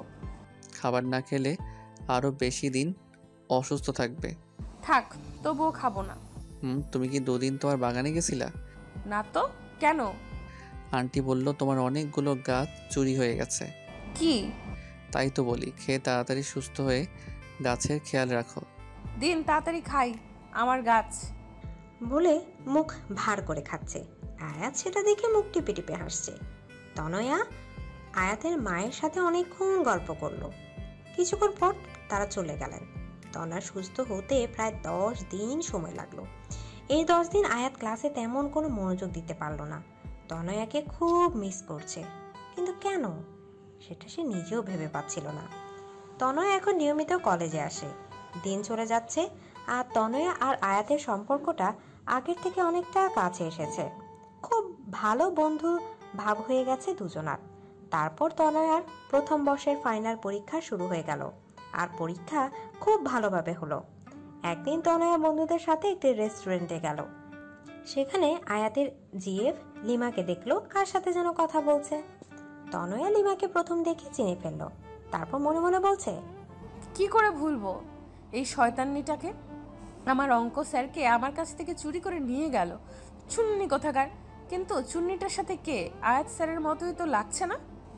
যাই একটু দেখে আসি, জ্বালিয়েও আসি। তোরা খাবার অর্ডার দে, আমি এক্ষুনি আসতেছি। তনয়া লিমার সামনে গিয়ে দাঁড়িয়ে বলল, হাই লিমা আপু। হাই, আমাকে চিনতে পেরেছেন? তুমি তনয়া না? জি আপু, কেমন আছেন? ভালো, তুমি? জি ভালো। তারপর তনয়া লিমার পাশে বসার লোক দিকে তাকালো। না, এ তো আয়াত স্যার নয়। তাহলে কে? একবার জানতে চাইবো? না থাক, যদি কিছু মনে করে আবার জিজ্ঞেস না করলে যে কনফিউশন থেকে যাবে। কি করি? তা এখানে কি করতে? বন্ধুদের সাথে। আচ্ছা আপু, আপনার সাথে এ কে? ইনি আমার। কথাটা বলতে যাবে এর মধ্যে লিমাকে কে যেন ফোন দিল। লিমা ফোনটা রিসিভ করেই বলল, হ্যাঁ আয়াত বল। আর কথা বলতে বলতে একটু দূরে চলে গেল। তনয়া বুঝলো ফোনটা আয়াত করেছে, তাই কিছু না বলে মন খারাপ করে বন্ধুদের কাছে এসে বসলো। মা ফোন করেছিল, এখনই বাসায় যেতে বলল। তোরা আড্ডা দে, আমি পরে একদিন তোদের সাথে আড্ডা দিব। রেস্টুরেন্ট থেকে বের হয়ে রিক্সা না নিয়ে সোজা হাঁটা ধরলো। আজ কেন যেন তনু খুব কষ্ট হচ্ছে, মনে হচ্ছে বুকটা ফেটে যাবে, ভীষণ কান্না পাচ্ছে। কেন আমি আয়াত স্যারকে ভালোবাসলাম, আর কেনই বা এত কষ্ট হচ্ছে? এদিকে লিমার ফোনে কথা বলা শেষ হলে তনয়াকে খুঁজতে খুঁজতে ওর বন্ধুদের কাছে গিয়ে তনয়ার কথা জানতে চাইলো। তারপর ওকে না পেয়ে নেহার কাছ থেকে তনয়ার ফোন নাম্বার নেয় এবং লিমারটা নেহার কাছে দিয়ে আসে আর বলে অবশ্যই যেন ফোন করে। এদিকে তনয়া হাঁটতে হাঁটতে প্রায় বাড়ির কাছে চলে আসে। ওদের বাড়ি থেকে কিছু দূরে ছোট্ট একটা পার্ক, আর সেই পার্কে যেখানে দাঁড়িয়ে আয়াতকে চড় মেরেছিল। এখানে বিকেলে অনেক ব্যায়াম করে, কেউ গল্পগুজব করে। তনয়া পার্কে ঢুকে নদীর ধারে একটি বেঞ্চে বসলো। কেন যেন খুব কান্না পাচ্ছে আর মনে মনে নিজে নিজে বলছে, স্যারের কাছে আমার ভালোবাসাটা নেহা ছেলে মানুষই ছাড়া আর কিছুই না, কিন্তু আমার কাছে কেন সেটা মনে হয় না? আমার ছেলে মানুষই মনের মধ্যে যে ছোট্ট একটা ভালোবাসার মতো হৃদয় আছে, সেটা কি স্যার দেখতে পায় না, নাকি বুঝতে পারে না? পারবেই বা কি করে? স্যার তো আমায় না, লিমাকে ভালোবাসে। এদিকে তনয়ার ফোনটা বেজেই চলেছে। ফোনে অচেনা নাম্বার দেখে রিসিভ করলো না, কিন্তু বারবার রিং হচ্ছে বলে তাই একবার রিসিভ করলো। এপাশ থেকে বলল, হ্যালো তনয়া, আমি লিমা। বলুন আপু। তনয়া, তুমি কোথায়? পার্কে বসে আছি। কোন পার্কে? যে পার্কে বসে আপনার বয়ফ্রেন্ড আমাকে চড় মেরেছিল। ওখানেই বসো, আমি 10 মিনিটের মধ্যে আসছি। তনয় কিছু বলার আগে ফোনটা কেটে গেল। কিছুক্ষণের মধ্যেই লিমা চলে আসলো। হ্যাঁ আপু বলেন, কি বলবেন? তুমি কিছু না বলে চলে আসলা কেন? এমনিতেই ভালো লাগতেছিল না আপু। ভালো লাগতেছিল না নাকি আয়াত আমাকে ফোন করেছিল তাই? তেমন কিছু না। সুইটহার্ট, তোমার বয়সটা আমিও পেরিয়ে এসেছি, সো আমার কাছে লুকিয়ে লাভ নাই ডিয়ার। আচ্ছা, তুমি তখন জানতে চাইলে না আমার পাশের লোকটিকে? He is my husband. তাহলে আয়াত স্যার যে সেদিন বলল? ওটা আয়াত সেদিন তোমাকে শোনানোর জন্য বলেছিল, যাতে তুমি পাগলামি না করো। তাহলে তার সাথে আপনার কি সম্পর্ক? আয়াত আমার খালাতো ভাই। আমরা দুজন একই বয়সী, এক ক্লাসে পড়ি, যার কারণে আমরা খুব ভালো বন্ধু। শুধু বন্ধু, অন্য কিছু না, বুঝলা পাগলি মেয়ে? তাহলে আয়াত স্যার সেদিন মিথ্যা কথা কেন বলল? সেটা ঠিক। সেদিন তুমি যাবার পর আমি আয়াতকে একই প্রশ্ন করেছিলাম, আর ও বলেছিল ওর একটা অনেক বড় সমস্যা আছে, যার কারণে চাইলেও ও তোমার সাথে রিলেশনে জড়াতে পারবে না। কিন্তু একটা বিষয় কি জানো, যখনই আয়াতের সাথে কথা বলি, আয়াত যদি 10টা কথা বলে, তার 9টা কথায় তোমাকে নিয়ে বলে। তনয়া, এরকম ওরকম সেরকম আরো কত কথা। মনে হয় যেন তুমিও নিঃশ্বাসের সাথে মিশে গেছো। তাহলে আমাকে বলে না কেন? সেদিন আমি আয়াতকে বললাম যে আয়াত, তোর প্রত্যেকটা কথাই আমি তনয়ার জন্য গভীর ভালোবাসা অনুভব করি, আর যতদূর জানি তনয়াও তোকে পাগলের মতো ভালোবাসে। তাহলে তুই মেয়েটাকে বলে দে, মেয়েটাকে আর কষ্ট দিস না। আয়াত তখন কি বলল জানো? আয়াত বলল, সেটা সম্ভব না রে লিমু, তাহলে সব সম্পর্কগুলো অগোছালো হয়ে যাবে। আমি একটা সম্পর্কের জন্য অন্য কোনো ভাঙতে পারবো না। হ্যাঁ, আমি তনয়াকে। তারপর আর কিছু বলেনি। আমার জন্য কেন অন্য সম্পর্ক ভেঙে যাবে? আমি কি এতটা খারাপ? আর তার কি এমন সমস্যা যার কারণে আমার সাথে এমন করছে? সেটা আমি জানি না রে, অনেক জানার চেষ্টা করেছি, কিন্তু সববারই ব্যর্থ হয়েছি। এখন তুমি চেষ্টা করে দেখতে পারো। তনয়া অঝরে কাঁদছে। এই পাগলি মেয়ে, প্লিজ কেঁদো না। দেখো, আমি তোমাকে এই কথাগুলো আগেই বলতে পারতাম, কিন্তু তুমি তখন খুব ছোট ছিলা। আর তারপর আমার বিয়ে হয়ে যায়। বিয়ের পর আমি চট্টগ্রাম ছিলাম, তখন চেয়েও তোমার সাথে যোগাযোগ করতে পারিনি। সরি আপু। কেন? আয়াত স্যারের গার্লফ্রেন্ড ভেবে তোমাকে মনে মনে অনেক বকা দিয়েছিলাম। পাগলি মেয়ে, ইটস ওকে। আচ্ছা শোন, তুমি এসব নিয়ে চিন্তা করো না। দেখবে আল্লাহ চাইলে তুমি তোমার অঙ্কের টিচারকে পেয়ে যাবে। আল্লাহ যদি না চায়? তাহলে পাবে না। লিমার কথা শুনে তনয় ভ্যা ভ্যা করে বাচ্চাদের মতো কেটে ফেলল। প্লিজ এভাবে কেঁদো না। আয়াত কিন্তু ছিসকাতুনি মেয়েদের একদম পছন্দ করে না। তনয়ার সাথে কান্না থামিয়ে ফেলল আর ফোপাচ্ছে। সেটা দেখে লিমা হেসে বলল, এই পিচ্চি মেয়েটার মনে তার অঙ্ক টিচার মানে আয়াতের জন্য এত ভালোবাসা লুকিয়ে আছে। আচ্ছা শোন, আয়াত 10 মিনিটের মধ্যে এখানে আসবে। কেন? আমি আসতে বলেছি। কেন? তুই সত্যিই মাথা মোটা। আমি এখন চলে যাব, তারপর আয়াতকে ফোন করে বলে দেব জরুরি কাজে চলে গেছি, তখন তোরা গল্প করিস। তনয়া লজ্জা পেয়ে মাথা নিচু করে ফেলল। ও বাবা, এই মেয়ে তো লজ্জাও পায়। ধন্যবাদ আপু। শোন, রোজ ফোন করবি আমাকে, ওকে? আর শোন, আমি তোকে যা বললাম আয়াতকে বলবি না। ভালো থাকিস, বাই। তুমিও ভালো থেকো, বাই। লিমা চলে গেল। তার কিছুক্ষণ পর আয়াত আসলো। আয়াত এসে লিমাকে না পেয়ে চলে যাবে এমন সময় দেখলো তনয়া চুপচাপ বসে কাঁদছে। তনয়া, তুমি এখানে? আয়াতকে দেখে তনয়ার আরো বেশি কান্না এসে গেল। তাই কোনো কিছু না ভেবে আয়াতকে জড়িয়ে ধরে কান্না করতে লাগলো। আয়াত কিছুটা অপ্রস্তুত হয়ে গেল ঘটনাটিতে, কিন্তু তনয়ার কান্না দেখে ওর বুকের ভেতর মোচড় দিয়ে উঠল। তারপর বলল, কি হয়েছে তনয়া? কেউ কিছু বলেছে? প্লিজ কিছু বলো। এভাবে কেঁদো না, প্লিজ কিছু বলো। তনয় কিছু বলছে না, শুধু আয়াতকে জড়িয়ে ধরে কান্না করছে। আয়াত ওর মাথায় হাত বুলিয়ে দিচ্ছে আর বলছে, প্লিজ কিছু তো বলো তনয়া। তনয়া নিজেকে আয়াতের থেকে ছাড়িয়ে কিছু না বলে কাঁদতে কাঁদতে চলে গেল। আয়াত বোকার মতো ও যাওয়ার পানে তাকিয়ে রইল। পরে কয়েকবার তনয়ার কাছে এই বিষয়ে আয়াত জানতে চেয়েছে, কিন্তু সবসময় তনয়া ব্যাপারটা এড়িয়ে গেছে। 3 মাস পর ঠাস, আজ আয়াত তনয়াকে সর্বসম্মুখে আবারও একটা চড় মারল। কিন্তু কেন? আয়াত পার্কে বসে আবার তনয়াকে একটা চড় মারল। পার্কের অনেক লোক তাকিয়ে আছে এই অবস্থা দেখে। তনয়া গালে হাত দিয়ে দাঁড়িয়ে আছে। আজ ওর চোখ থেকে অশ্রু নদী বইছে না, কিন্তু খুশিতে চোখ দুটো ছলছল করছে। আয়াত ওকে চড় মেরে কিছু দূর গিয়ে নিজের হাতের সাজরে একটা আঘাত করলো। তনয়া দৌড়ে গিয়ে ওর হাতটা ধরে বলল, মাথা ঠিক আছে আপনার? আয়াত কোনো কথা না বলে তনয়াকে নিজের বুকের সাথে শক্ত করে চেপে ধরল। তনয়া হতবাক হয়ে গেল। তনয়া নিজেকে ছাড়ানোর চেষ্টা করছে কিন্তু পারছে না, কারণ আয়াত ওকে এতটা শক্ত করে জড়িয়ে ধরে আছে। তনয়া চেষ্টা করেও নিজেকে ছাড়াতে পারছে না। নেহা আর নয়ন ওদের দিকে তাকিয়ে মুচকি মুচকি হাসছে, কারণ ওদের প্ল্যান কাজে দিয়েছে। প্ল্যানটা কি? চলুন 3 মাস আগে। লিমার সাথে কথা বলার পর তনয়া অনেকবার বিভিন্নভাবে আয়াতের সমস্যাটা জানতে চেষ্টা করেছে, কিন্তু সববারই ব্যর্থ হয়েছে।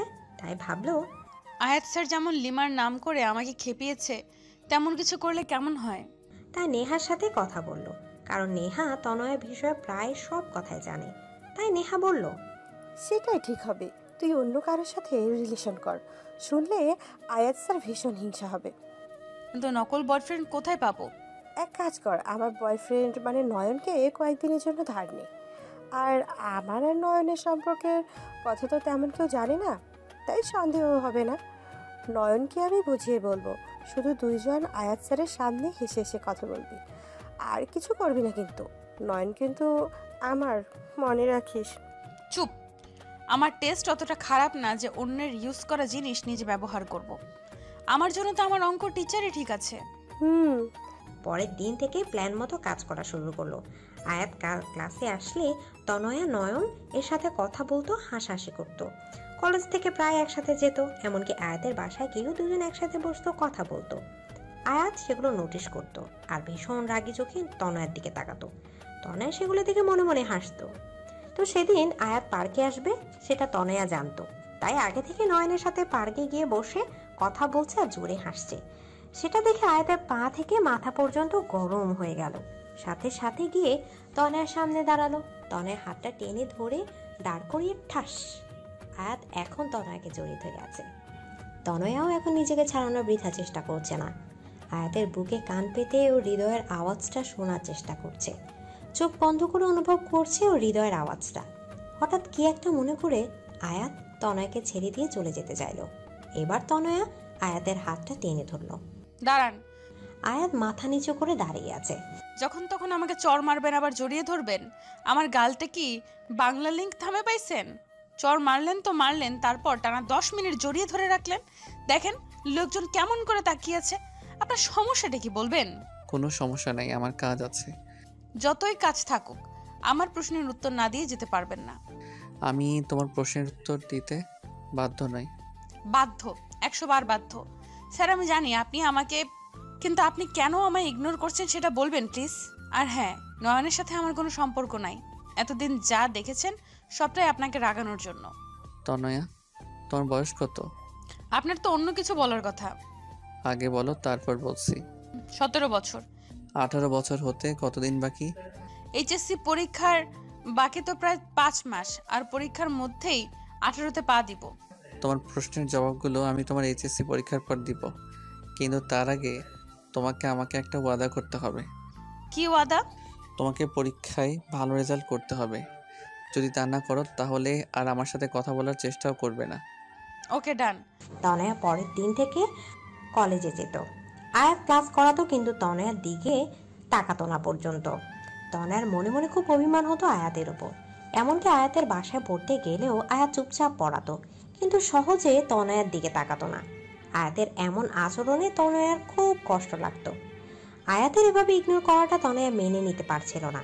কয়েক মাস মাত্র বাকি পরীক্ষার, তাই কলেজ কমিটি আর স্যাররা মিলে সিদ্ধান্ত নিল সব পরীক্ষার্থীদের নিয়ে কক্সবাজারে ঘুরতে যাবে। যেহেতু সব টিচাররা যাবে, তাই আয়াতও তাদের সাথে যাবে।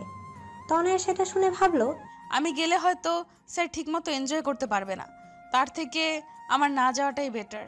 তাই ওর বন্ধুদের বললেও যাবে না, সেটা নেহা আয়াতকে বলে দেয়। পরের দিন আয়াত ক্লাসে এসে বলে, স্টুডেন্ট, এটা একটা শিক্ষা সফর। আমার মতে এখানে সবার যাওয়া উচিত। কেউ নিজের ব্যক্তিগত সমস্যা এটার মধ্যে টেনে না আনলেই বোধহয় ভালো হবে। তনয়া বুঝলো আয়াত কথাগুলো ইনডিরেক্টলি তনয়াকে বলেছে। তনয়া তারপর কি ভেবে যেন যাওয়ার জন্য রাজি হয়ে গেল।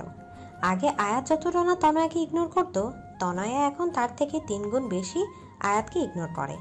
এসব করতে তনয়ার কষ্ট হয় ঠিকই, কিন্তু এছাড়াও পায়নি। কিন্তু তবুও আয়াতের উপর রাগ দেখে কাজগুলো করে। আজ ওরা সবাই শিক্ষা সফরে যাচ্ছে। 3টা বাস, প্রত্যেকটা বাসেই টিচার আছে। কপাল গুনে আয়াত তনের বাসেই উঠল এবং নেহা বুদ্ধি খাটিয়ে আয়াতকে তনের পাশেই বসিয়ে দিল। তনয়া সেটা দেখে জানলা দিয়ে বাইরের দিকে তাকিয়ে আছে। বাসটা সাই করে চলছে। প্রায় 14 থেকে 16 ঘন্টা বাসে থাকা লাগবে। যদিও বাস মাঝে মাঝে পথে থামবে, কিন্তু তবুও তনয়ার বাসে চড়ার তেমন অভ্যাস নেই। আর তাছাড়া তনয়ার বেশিক্ষণ জার্নি করলে বমি পায়। তাই তনয়া ব্যাগে বমির মাথা ব্যথার ওষুধ নিয়েছিল, কিন্তু বোকার মতো সেগুলো হ্যান্ড ব্যাগে না নিয়ে জামা কাপড় ব্যাগে রেখে দিয়েছে, যেটা বাসের বাক্সে রাখা হয়েছে। বাস চলার ঘন্টা 3-এর মধ্যে তনয়ার মাথা ব্যথা শুরু হলো, সাথে মাথা ঘুরছে, বমি পাচ্ছে। কিন্তু খুব কষ্টে তনয়া সেটা আটকানোর বৃথা চেষ্টা করছে। আয়াত তনয়ার দিকে তাকিয়ে বুঝলো ওর খুব কষ্ট হচ্ছে, কারণ ইতিমধ্যে তনয়ার চোখ মুখ শুকিয়ে গেছে। আজ প্রায় 3 মাস পর আয়াত তনয়ার সাথে ঠিক মতো কথা বলছে। তনয়া, তোমার কি খুব কষ্ট হচ্ছে? না। দেখো তনয়া, কোনো সমস্যা হলে না বললে কিভাবে বুঝবো? মাথা। এটুকু বলার সাথে সাথেই বমি করে দিল। আর কোনো কথা বলতে পারছে না, শুধু বমি করাটাকে থামানোর বৃথা চেষ্টা করছে। আয়াত সাথে সাথে ড্রাইভারকে বাস থামাতে বলল। ড্রাইভার বাস থামানোর পর আয়াত তনয়ার রাস্তার পাশে বসিয়ে পানি দিল। তনয়ার বমি করা দেখে কোনো বন্ধু ওর কাছে আসলো না, কারণ ব্যাপারটা স্বাভাবিক। মানুষ বমি জিনিসটাকে বড্ড অস্বস্তিকর বিষয় ভাবে। কিন্তু আয়াত তনয়ার কাছে গিয়ে ওর পিঠে হালকাভাবে হাত বুলিয়ে দিচ্ছিল, ওকে পানি খাইয়ে দিলেও ওর মুখটা ভালোভাবে পরিষ্কার করে দিচ্ছিল। তনয়া অপলক দৃষ্টিতে আয়াতের দিকে তাকিয়ে ভাবছে, লোকটার প্রত্যেকটা কাজে আমার প্রতি ভালোবাসার অনুভূতি পাই, কিন্তু কেন আমাকে নিজের থেকে এত দূরে রাখে? কি তার সেই সমস্যা? তারপর তনয়াকে ওষুধ খাইয়ে সবাই আবার বাসে ওঠে। বমি করার পর তনয়া অনেকটা ক্লান্ত হয়ে পড়ে, যার কারণে তনয়া কিছু দূর যেতেই ঘুমিয়ে পড়ে। বাসে প্রায় সবাই অনেক হইহুল্লোড় করার কারণে ক্লান্ত হয়ে ঘুমাচ্ছে। আয়াত দেখলেও তনয়ার মাথাটা বারবার নিচের দিকে পড়ে যাচ্ছিল, যেমন ঘুমের মাঝে মানুষের হয়। তাই আয়াত নিজের হাতটা তনয়ার কাঁধে রেখে তনয়ার মাথাটা নিজের কাঁধে রাখলো। আয়াত অপলক দৃষ্টিতে তনয়ার দিকে তাকিয়ে আছে আর ভাবছে, ইস, যদি সারা জীবনের মতো তোমাকে এভাবে রাখতে পারতাম। কিন্তু হয়তো আমার ভাগ্যে তোমাকে পাওয়াটা নাই। তোমাকে পেলে হয়তো জীবনে কোনো চাওয়া থাকতো না, কিন্তু বিবেকের কাছে আবেগ আর সমস্ত চাওয়া সবসময় পরাজিত। আমি জানি তোমাকে ভালোবাসাটা আমার তুচ্ছ আবেগ না, কিন্তু সত্যিকারের ভালোবাসাটাও এক ধরনের তীব্র আবেগ। খুব ইচ্ছা করে এই পিচ্ছি তনয়াটাকে আমার হৃদয়ের কাছে সারা জীবনের জন্য বন্দি করে রাখি, কিন্তু আমি জানি হয়তো তা সম্ভব না। আমি তোমাকে আমার সমস্যার কথাগুলো বললে হয়তো তোমার জীবনটা তছনছ হয়ে যাবে, তোমার ভবিষ্যৎটা নষ্ট হয়ে যাবে, কারণ কষ্ট সহ্য করার বয়সটা যে তোমার এখনো হয়নি। আয়াত তনয়ার দিকে তাকিয়ে থাকতে থাকতে ঘুমিয়ে পড়ে। কিছুক্ষণ পর তনয়ার ঘুম ভাঙে, কিন্তু তনয়ার মনে হচ্ছে কারো হৃদয়ের মাঝে আছে ও। মাথাটা হালকা ওঠাতেই দেখে আয়াতের কাঁধে ওর মাথাটা রাখা। নিজের অজান্তেই তনয়ার হাসি ফুটে উঠল। তনয়া ভাবছে, ভবিষ্যতে আমি আয়াত স্যারকে পাবো কিনা জানি না, তার সাথে সারা জীবন কাটাতে পারবো কিনা জানি না, কিন্তু এই যে মুহূর্তগুলো তার সাথে কাটাচ্ছি, এর থেকে ভালো মুহূর্ত আর আমার জীবনে আসবে কিনা আমি তাও জানি না, কিন্তু এই মুহূর্তগুলোকে আমি আমার সবটা দিয়ে উপভোগ করতে চাই। হঠাৎ রাস্তার উঁচু নিচু ঢালে বাস লাফিয়ে উঠায় আয়াতের ঘুমটা ভেঙে গেল। তনয়াও অনেকটা হকচকিয়ে উঠল। তনয়া আয়াতের দিকে তাকিয়ে লজ্জা পেয়ে বাইরের দিকে তাকালো। তনয়া, তোমার এখন কেমন লাগছে? আগের থেকে অনেকটা বেটার স্যার। কিছু খাবে? না স্যার। এর মধ্যে বাস ঢাকা পৌঁছে গেল। ঢাকায় প্রায় ঘন্টাখানেক বাস থামলো। সবাই খাবার জন্য হোটেলে ঢুকলো।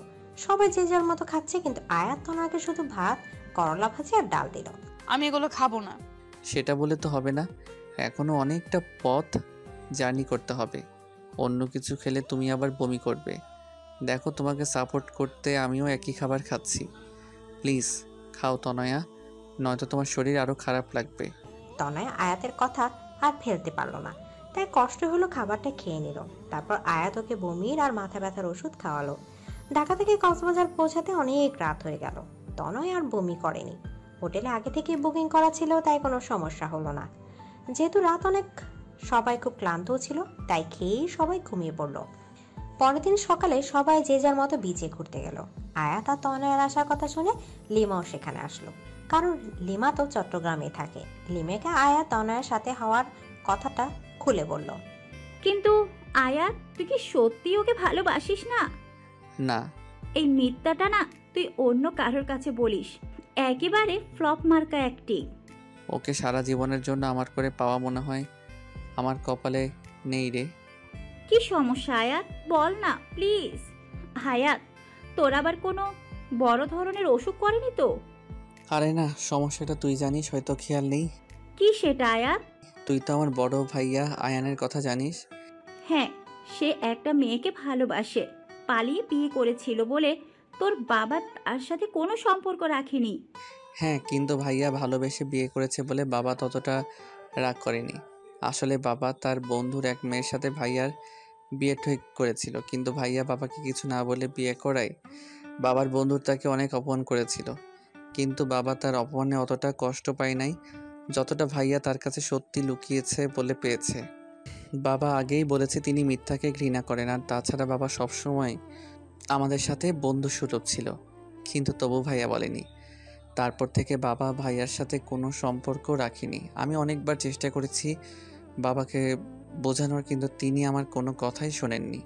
আসলে মানুষ একবার তীব্র কষ্ট পেলে তার মনটা পাথরের মতো হয়ে যায়, তখন শত আবেগ অনুভূতি তার মনকে ছুঁতে পারে না। বাবার ক্ষেত্রেও তাই হয়েছে। কিন্তু আয়াত, তোর ভাইয়ের ভালোবাসার সাথে তোর ভালোবাসার কি সম্পর্ক? হ্যাঁ, সেটাই বলছি। আচ্ছা লিমা, তুই কি জানিস তনয় আমাকে ঠিক কতদিন ধরে ভালোবাসে? হ্যাঁ, প্রায় 4 বছর। না, 3 বছর 8 মাস ধরে আমি তনয়ের চোখে আমার জন্য ভালোবাসা দেখেছি। কিন্তু জানিস আমি তনয়াকে ঠিক কতদিন ধরে ভালোবাসি? ঠিক কতদিন বলতে পারবো না, তবে তনয়া থেকে কম দিন। 4 বছর 13 দিন। তুই তনয়াকে আগে থেকে চিনতিস? হ্যাঁ, তনয়াকে আমি প্রথম দেখি আমার এক বন্ধু রবির বাসায়। আর প্রথম দেখায় তনয়ের উপর কেমন যেন একটা অনুভূতি কাজ করা শুরু করে দিয়েছিল। রবির ছোট বোনের জন্মদিন এসেছিল তনয়া, কারণ তনয়া রবির বোনের বান্ধবী। জানিস রবির ছোট বোন কে? কে? তনয়ের সবচেয়ে কাছের বান্ধবী নেহা। তারপর নেহার থেকে তনয়ের সম্বন্ধে সব কিছু জানি। সব জেনে দেখলাম তনয় আমার থেকে প্রায় 6 বছরের ছোট, আর এত ছোট বয়সী মেয়ের সাথে রিলেশন করাটা নেহাত বোকামি। আর তাছাড়া তনয়া তখন রিলেশনে জড়ালে ওর পড়ালেখায় ক্ষতি হতো, ওর ভবিষ্যৎ অন্ধকারের দিকে যেত। যাকে এতটা ভালোবেসে ফেলেছি তার ভবিষ্যৎ কিভাবে নষ্ট করি বলো? আর তাছাড়া দুটো মানুষ যখন রিলেশনে থাকে তখন একে অপরের মাঝে কিছুদিন পর শয়তানের তাড়নায় একটা আলাদা অনুভূতি তৈরি হয়।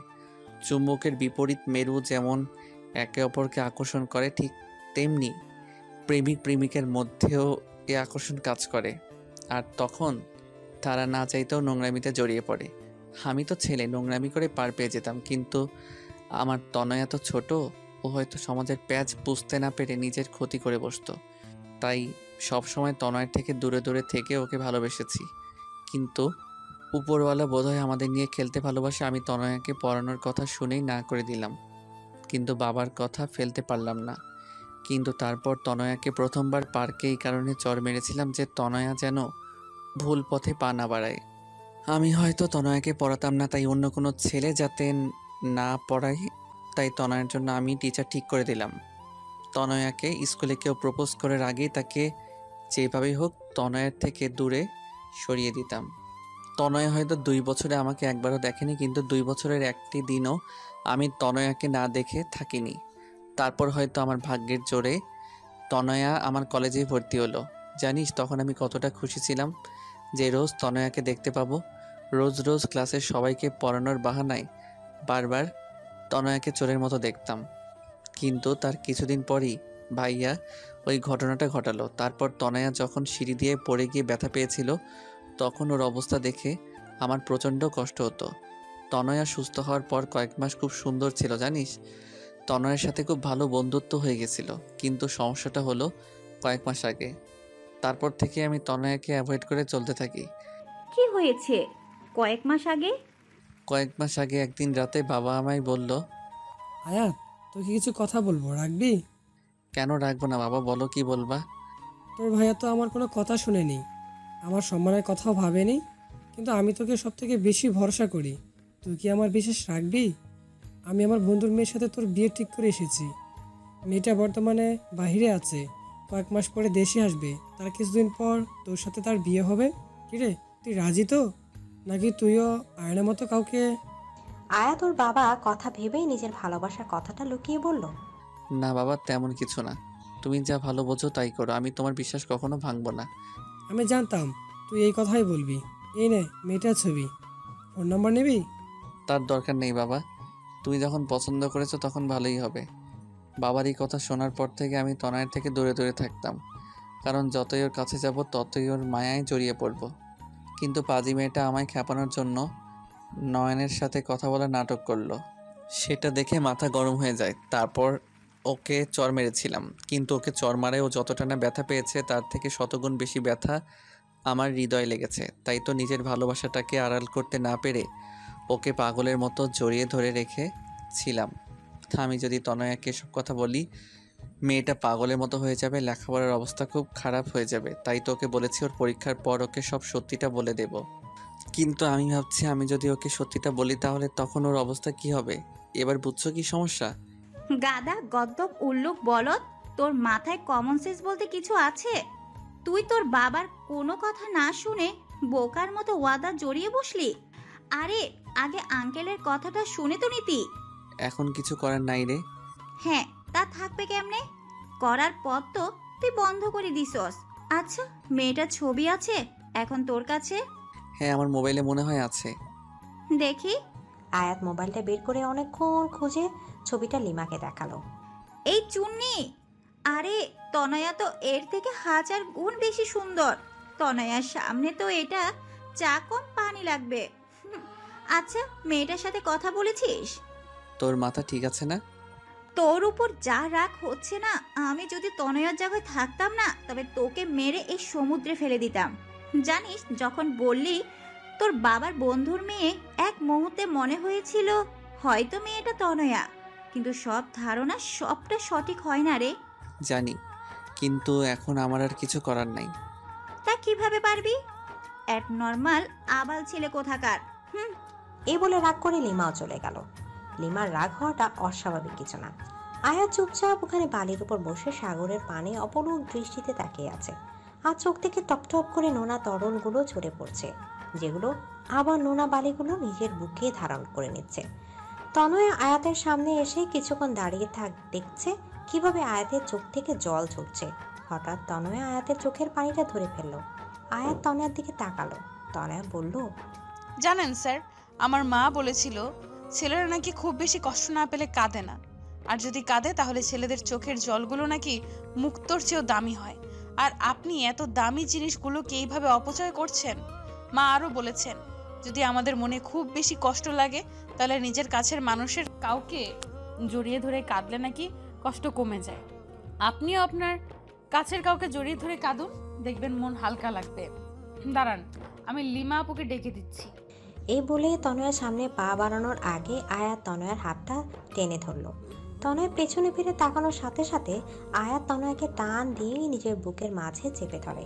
শক্ত করে তনয়াকে জড়িয়ে ধরে আয়াত কান্না করছে। তনয় কিছু হতভম্ব হয়ে গেল, কিন্তু আয়াতের এই অবস্থা থেকে কিছু বলল না, শুধু বলল, কি হয়েছে স্যার, আমাকে কি বলা যায়? আয়াত তনয়কে শক্ত করে জড়িয়ে ধরে আছে আর ভাবছে, আমি তোমাকে সারা জীবনের জন্য আমার বুকে রাখতে চাই, কিন্তু আমি জানি আমি হয়তো তোমাকে পাবো না। কিন্তু তবুও বেহায়া মনটা সবসময় তোমাকে আমার করে পেতে চাই। চলুন স্যার, কিছুক্ষণ সাগরের পানিতে পা ডুবিয়ে হাঁটি। সমুদ্রের বিশালতায় তাকিয়ে নিজের কষ্টগুলোকে সমুদ্রের ঢেউয়ের সাথে মিশিয়ে দেই, যাতে ঢেউ পাড়ে এসে আমাদের সকল কষ্টগুলোকে নিজের সাথে ভাসিয়ে নিয়ে গিয়ে সমুদ্রের বুকে মিলিয়ে দেয়। তারপর তনয়া আয়াতের হাত ধরে সমুদ্রের পাড়ে হাঁটতে লাগলো। আয়াত তাকিয়ে দেখছে তনয়াকে। তনয়ের চুলগুলো প্রবল বাতাসে বারবার ওর মুখে পড়ছে, আর তনয় সেগুলো বারবার সরানোর বৃথা চেষ্টা করছে। আয়াতের মন চাচ্ছে তনয়ের অবদ্ধ চুলগুলো নিজ হাতে ওর কানের পেছনে গুঁজে দিতে, আলতো করে তনয়ের গালটাকে ছুঁয়ে দিতে, ওর চোখের দিকে তাকিয়ে চোখের গভীরতা হারিয়ে যুগ যুগ কাটিয়ে দিতে, আর বারবার বলতে ইচ্ছা করে, I love you Tanaya, I love you lot. হঠাৎ ফোনে রিংয়ের শব্দে আয়াতের ভাবনা ছেদ পড়ল। হ্যাঁ লিমা বলো। সরি, তখন তোর উপর রাগ উঠে গেছিল, তাই তোকে যা তা বলে ফেলেছি। It's okay. শোন আয়াত, ভবিষ্যতে কি হবে তা হয়তো আমরা জানি না, কিন্তু বর্তমানটা তো আমরা নিজের মতো করে সাজাতে পারি। তোর জীবনে পরবর্তীতে কি হবে তা আল্লাহর উপর ছেড়ে দে, কিন্তু যে 2 দিন তুই এখানে আছিস তনয়ার সাথে ভালোভাবে কথা বল, ওর সাথে ভালো সময় কাটা। হতে পারে এই 2 দিন তোর জীবনের সবচেয়ে সুখের মুহূর্ত হয়ে স্মৃতির পাতায় রয়ে যাবে। পারলে আমার কথাটা রাখিস। বাই। লিমা ফোনটা কাটলে আয়াত ফোনটা পকেটে রেখে তনয়াকে বলল, তনয়া। হ্যাঁ বলুন স্যার। আচ্ছা তনয়া, যে 2 দিন আমরা এখানে থাকবো সেই 2 দিন কি আমরা বন্ধু হতে পারি? কেন নয়? থ্যাঙ্কস। তনয়া আয়াতকে ধাক্কা মেরে পানিতে ফেলে দিয়ে হাসছে। এটা কি করলে? কেন আমরা না এখন বন্ধু? আচ্ছা দাঁড়াও, তোমাকেও চোবাবো এখন। নো। সারাদিন দুজন অনেক মজা করলো। তারপর সন্ধ্যাবেলা দুজন হেঁটে হেঁটে হোটেলে ফিরছিল। তখন আয়াত হাঁটছে আর ভাবছে, যেদিন তনয় সত্যিটা জানবে ও ঠিক কীরকম রিয়াক্ট করবে তা ভেবে মনটা সমুদ্রে ওঠা অশান্ত ঝড়ের মতো উথাল পাথাল করছে। কক্সবাজারে যে 2 দিন ছিল সেই 2 দিন আয়াত আর তনয়া খুব সুন্দর সময় কাটিয়েছে। লিমার সাথে ওরা দুজন অনেক জায়গা ঘুরেছে। তনয়া আয়াতকে সুন্দর একটা শামুকের তাজমহল শোপিস গিফট করলো। আয়াত প্রথমে নিতে চায়নি, কিন্তু তনয়ের ছেলে মানুষের কাছে হার মানতে হলো। স্যার জানেন, তাজমহল হচ্ছে ভালোবাসার প্রতীক। আয়াত তনয়ার কথা কোনো উত্তর দিল না, শুধু তনয়াকে সুন্দর একটা ওড়না গিফট করলো। তনয়া ওড়নাটা পেয়ে ভীষণ খুশি। তনয়া মনে মনে ভাবছে হয়তো পরীক্ষার পর স্যারকে প্রপোজ করবে। কিন্তু তনয়া সত্যিটা কি জানলে হয়তো নিজের হুঁশই হারিয়ে ফেলবে। তারপর ওরা বাড়ি ফেরার দিনও তনয়া 3 বার বমি করে, আর তখন আয়াত ওকে ভীষণ কেয়ার করেছিল। বমি করার পর ক্লান্ত হয়ে তনয়া আয়াতের কাঁধে ঘুমিয়েছিল। তনয়া যখন আয়াতের কাঁধে মাথা দিয়ে ঘুমাচ্ছিল তখন গাড়ি চলার গতিতে তনয়ার মাথাটা বারবার নিচের দিকে পড়ে যাচ্ছিল বলে আয়াত তার একটা হাত দিয়ে তনয়ার মাথাটা ধরে রেখেছিল। আয়াত যখনই তনয়ার মুখের দিকে তাকায় তখনই অজানা এক প্রশান্তিতে আয়াতের বুকটা ভরে যায়। কেন যেন তনয়ার থেকে নিজের চোখ সরাতেই পারে না। তারপর নিজেকে বলে মিথ্যা স্বপ্ন দেখে কোনো লাভ নেই, কারণ মিথ্যা সব মানুষকে শুধু মিথ্যা আশা দেয় আর কষ্ট দেয়, এর বাইরে কিছুই দেয় না। তনয় কিছুটা পথ ঘুমিয়েছিল আর কিছুটা পথ ঘুমের অভিনয় করেছিল, কারণ ঘুম ভাঙলে যে আয়াত তার কাঁধটা সরিয়ে নিবে। তনয়া আয়াতের কাঁধে মাথা রেখে ভাবছিল, ইস, এইভাবে যদি সারা জীবন ওর কাঁধে মাথা রেখে থাকতে পারতাম। জানি না কি লেখা আছে আমাদের ভাগ্যে, কিন্তু ভাগ্যে যাই লেখা থাকুক না কেন, সারা জীবন আমি আমার অঙ্ক টিচারকেই ভালোবাসবো। বরিশাল পৌঁছাতে পৌঁছাতে অনেক রাত হয়ে গেল। প্রায় সব মেয়েদেরই বাড়ির লোক এসে নিয়ে গেছে, কিন্তু তনয়ার বাবা সেদিন শহরে ছিল না। তাই তনয়ার মা আয়াতকে ফোন করে বলেছে ও যেন তনয়াকে বাড়ি পৌঁছে দেয়। তাই আয়াত তনয়াকে নিজের গাড়িতে করে তনয়াদের বাড়িতে দিকে যায়। এখন কেমন লাগছে তনয়া? জি মোটামুটি ভালো। তোমার কি জার্নি অ্যালার্জি আছে? জি স্যার, আসলে আমি এত দূর বাসে কখনো ট্রাভেল করিনি। ও, তোমার বাড়ি এসে গেছে? ও, ভেতরে আসুন স্যার। না, অনেক রাত হয়ে গেছে, এখন আর ভিতরে যাব না, বাড়ি যাব। ওকে, কিন্তু একবার গাড়ি থেকে বাইরে বের হন। কেন? আরে আগে বের হন তারপর বলছি। আয়াত গাড়ি থেকে বের হয়ে দাঁড়াতে তনয়া হুট করে আয়াতকে জড়িয়ে ধরল। আয়াত কিছুটা হতবাক হয়ে গেল। তনয়া অনেকক্ষণ আয়াতকে জড়িয়ে ধরে বলল, আমি জানি না পরীক্ষার পর আপনার সিদ্ধান্ত ঠিক কি হবে, কিন্তু এই যে 2 দিন আপনার সাথে কাটালাম, এটা আমার জীবনের সবচেয়ে স্মরণীয় দিন হয়ে আমার মনের মণিকোঠায় সারা জীবন গেঁথে থাকবে। আপনি যেমন আমার মনে গেঁথে আছেন, ঠিক তেমনি এই স্মৃতিগুলো গেঁথে থাকবে। ধন্যবাদ স্যার আমার সাথে এত সুন্দর 2 দিন কাটানোর জন্য। আয়াত আর কিছু বলল না, নিজেকে তনয়ের থেকে ছাড়িয়ে চুপচাপ চলে গেল। পরের দিন থেকে সবাই লেখাপড়ায় অনেক ব্যস্ত হয়ে পড়ে, কারণ সামনে পরীক্ষা। আয়াত তনয়ের সাথে কথা বলে, কিন্তু কম। তনয় পড়ার প্রেশার আপাতত ভালোবাসার পোকাগুলোকে বাক্সে বন্ধ করে রেখেছে। ওদের পরীক্ষা শুরু হলো। পরীক্ষার মধ্যে তনয় 18তে পা দিল, কিন্তু পরীক্ষার কারণে কোনো সেলিব্রেশন হয়নি। আজ ওদের পরীক্ষা শেষ হলো। তনয়ের পরীক্ষা খুব ভালো হয়েছে, কারণ ও আয়াতকে প্রমিস করেছিল। পরীক্ষা শেষ হওয়ার পর তনয়া অধীর আগ্রহে আয়াতের ফোনের অপেক্ষা করতে লাগলো। কিন্তু প্রায় 1 মাস হয়ে গেছে, কিন্তু আয়াত ওকে দেখা করতে বলছে না। ফোনে তনয়ার সাথে কথা হলেও এই বিষয়টা আয়াত সব সময় এড়িয়ে যায়। এড়িয়ে যাবে না তো কি করবে? আয়াত তো তনয়ার মুখোমুখি হতেই ভয় করে। ঠিক কি বলবে ওকে? কিন্তু তনয়া আর অপেক্ষা করতে পারছে না, তাই সরাসরি আয়াতকে ফোন দিয়ে বলল, আপনি দেখা করবেন নাকি আমি আপনার বাসায় আসব? না না, তার দরকার নেই। আসলে আমি তো এখন কিছু কাজে ঢাকা এসেছি, 2 সপ্তাহ পর আসতেছি। যেদিন আসবো তার পরের দিনই তোমার সাথে দেখা করব। 2 সপ্তাহ পর তনয় একটা রেস্টুরেন্টে বসে আয়াতের জন্য অপেক্ষা করছে। এই 2 সপ্তাহ যে তনয় ঠিক কিভাবে কাটিয়েছে তা শুধু তনয়াই জানে। কিছুক্ষণ পর আয়াত আসলো। তনয়ের বুকটা দুরু দুরু করছে। আয়াত ঠিক কি বলবে এটা ভেবে। কেমন আছো? ভালো। আপনি? ভালো। কিছু খাবে? না না স্যার। স্যার, আপনি যেন কি বলতে চাইছিলেন? হ্যাঁ, কিন্তু ঠিক কিভাবে বলবো সেটা ভাবছি। তনয়া, আমার বিয়ে ঠিক হয়ে গেছে। তনয়া অবাক চোখে আয়াতের দিকে তাকালো। তারপর আয়াত ওর বাবা আর ওর ভাইয়ের সব কথা বলল। এও বলল, সামনের মাসের শেষের দিকে আমার বিয়ে, আর সেই মেয়েটি কিছুক্ষণ পর এখানে আমার সাথে দেখা করতে আসবে। আয়াতের কথা শোনার পর তনয়া পুরো পৃথিবীটা যেন গোলক ধাঁধার মতো ঘুরছে। চোখ দুটো ঝাপসা হয়ে যাচ্ছে। নিজের ওপর যেন কোনো নিয়ন্ত্রণ রাখতে পারছে না। চিৎকার করে কাঁদতে ইচ্ছা করছে, কিন্তু শত কষ্টে তনয়া নিজেকে আটকাচ্ছে। প্লিজ তনয়া, আমাকে মাফ করে দাও, আর প্লিজ নিজের উপর নিয়ন্ত্রণ রাখার চেষ্টা করো। আসলে আমি... থাক স্যার, আপনার আমাকে কোনো এক্সপ্লেনেশন দেওয়ার দরকার নেই। আমি আপনাকে জানি। মেয়েটির নাম কি স্যার? আমি জানি না। কি বলেন? যার সাথে বিয়ে হবে তার নাম জানেন না? This is not fair sir. আচ্ছা, ভাবি কি এখন আসবে? আমি কি তাকে একবার দেখতে পারি? ভয় নাই, আমি আমার বিষয়ে কিচ্ছু বলবো না। তনয়া, আর ইউ ওকে? কেন? Yes sir, I am absolutely ওকে। আরে, আপনি আবার এটা ভাবছেন না তো যে আমি উল্টোপাল্টা কিছু করে ফেলবো? পাগল নাকি স্যার? আমি তনয়া, আর আমি এতটা সাহসী নই যে নিজের জাহান্নামের টিকিট নিজে কাটবো। তনয়ার এমন কথা শুনে আয়াতের মুখের ভাষা যেন হারিয়ে গেছে। কিছুই বলতে পারছে না। কিছুক্ষণের মধ্যে সেই মেয়েটা আসলো। এসে আয়াতকে বলল, are you Ayat? I am Abani. Yes, বসুন। উনি? হাই, আই এম তনয়া, আয়াত স্যারের স্টুডেন্ট। ও হাই। তো আপনি আমাদের ভাবি হবেন? আপনি জানেন আপনি অনেক লাকি, কারণ আপনি আয়াত স্যারকে নিজের জীবনসঙ্গী হিসেবে পাচ্ছেন। স্যার অনেক ভালো মানুষ। এখানে এসেছিলাম কিছু কাজের জন্য, কিন্তু স্যারকে দেখে তার সাথে একটু কথা বললাম। I hope you don't mind. No no. আচ্ছা, আমি তাহলে আসি, কিছু কাজ বাকি আছে। বাই ভাবি। By sir.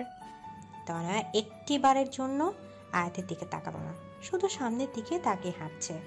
আজ তনয়া পা দুটো যেন চলছে না। মনে হচ্ছে পেছন থেকে কেন অদৃশ্য শক্তি ওর পা দুটোকে আটকে রেখেছে। কিন্তু তনয়ার এমন আচরণে আয়াত অনেক অবাক হলো। তনয়া চলে যাচ্ছে। আয়াত হা হয়ে ওর যাবার পানে তাকিয়ে আছে। তনয়া নিজের অবাধ্য চোখের জলগুলোকে মোছার বৃথা চেষ্টা করছে। আয়াত বুঝতে পারছে তনয়ার মনের অবস্থা, কারণ আয়াতের মনের অবস্থাও ঠিক একই রকম। তনয়া চলে যাওয়ার পর আয়াত নিজেকে আর ঠিক রাখতে পারছিল না, তাই অবনীকে বলল, আমার খুব মাথা ব্যথা করছে, আমরা কি পরে একদিন কথা বলতে পারি? ঠিক আছে। আয়াত বাড়ি এসে বারবার তনয়াকে ফোন করছে, কিন্তু কেউ ফোন ধরছে না। তারপর বাধ্য হয়ে তনয়ার বাবার ফোনে ফোন করে। আঙ্কেল, তনয়া কি করছে? তনয়ার বাবা বলল, তনয়া নাকি টিভি দেখছে, কার্টুন দেখছে আর পাগলের মতো হাসছে। এই মেয়েটা না পুরো পাগল। ফোনটা একটু তনয়াকে দিবেন? তনয়ার বাবা ফোনটা তনয়াকে দিয়ে বলল, আয়াত ফোন করেছে। হ্যালো স্যার, কেমন আছেন? ভাবি কেমন আছে? স্যার শোনেন, বিয়ে করছেন, আমাদের কিন্তু বড় করে একটা ট্রিট দিতে হবে, ঠিক আছে? আয়াত তনয়ার এরূপ কথা শুনে পুরো থ হয়ে গেল। তারপর প্রায় রোজ আয়াত তনয়াকে ফোন করত, কারণ আয়াত তনয়াকে নিয়ে খুব ভয় থাকতো। কিন্তু রোজ তনয়া এমনভাবে কথা বলতো যেন কিছুই হয়নি, যেন তনয়ার স্মৃতি থেকে আয়াত নামটা সম্পূর্ণ মুছে গেছে। আয়াত তনয়ার এমন আচরণে দ্বিধার মধ্যে পড়ে যেত। খুব ভয় হতো আয়াতের তনয়াকে নিয়ে। আয়াতের যেদিন বিয়ে হবার কথা তার কিছুদিন আগে তনয়ার রেজাল্ট দেয়। তনয়া এবারও এ প্লাস পায়। সবাই খুশি হয়, আয়াতও। কিন্তু এত খুশির মাঝেও আয়াত আর তনয়ার বুকের ভিতরটা জ্বলে পুড়ে ছারখার হয়ে যাচ্ছে। আর আজ আয়াতের গায়ে হলুদ, আর মজার ব্যাপার কি জানেন, আয়াতের গায়ে প্রথম হলুদটা তনয়াই ছুঁয়েছে, আর গিফট হিসেবে আয়াতের দেওয়া ওড়নাটা আয়াতকে দিয়ে বলেছে, এটা অবনী ভাবির জন্য, কারো শখের জিনিস নিজের কাছে রাখতে নেই। আয়াত কোনো কথা না বলে চুপচাপ ওড়নাটা হাতে নিল। সবার সাথে খুব হাসাহাসি মুখ করে কথা বলছে তনয়া, কিন্তু ওর মনের ভেতরটা হয়তো আয়াত ছাড়া আর কেউ বুঝতে পারছে না। গায়ে হলুদ পর্ব শেষে আয়াত তনয়াকে বলল, তোমার সাথে আমার কিছু কথা আছে, আমার সাথে এসো। হ্যাঁ বলুন স্যার। তনয়া, তুমি কি করে এতটা স্বাভাবিক আছো বলো? কেন স্যার, অস্বাভাবিক হওয়ার মতো কিছু হয়েছে কি?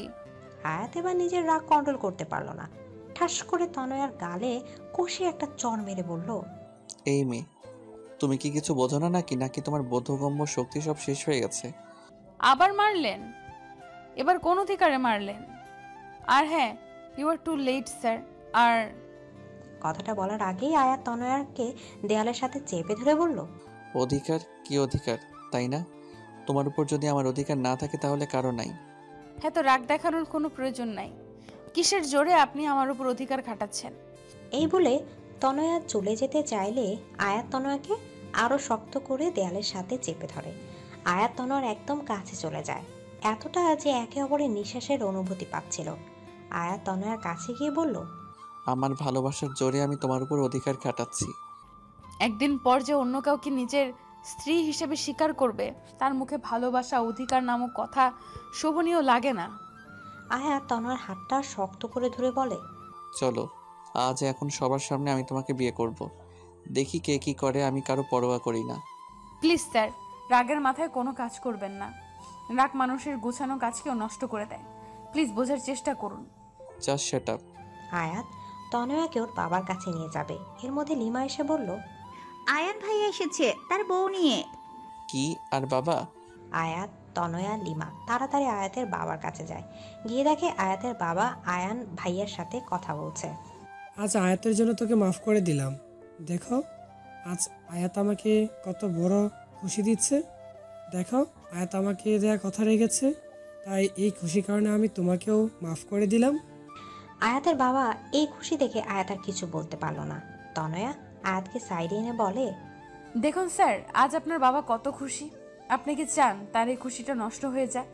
দেখুন স্যার, আমার আপনার উপর কোনো রাগ বা ক্ষোভ নেই। কেন জানেন? কারণ আপনি নিজের খুশির কথা না ভেবে আপনার বাবার খুশির কথা ভেবেছেন। আর এই জন্যই আমি আপনাকে না পাওয়ার জন্য মনে কোনো রাগ রাখি নাই। হ্যাঁ, আপনাকে না পাওয়ার দুঃখ, কষ্ট, আফসোস তো আছে, আর সারা জীবন থাকবে।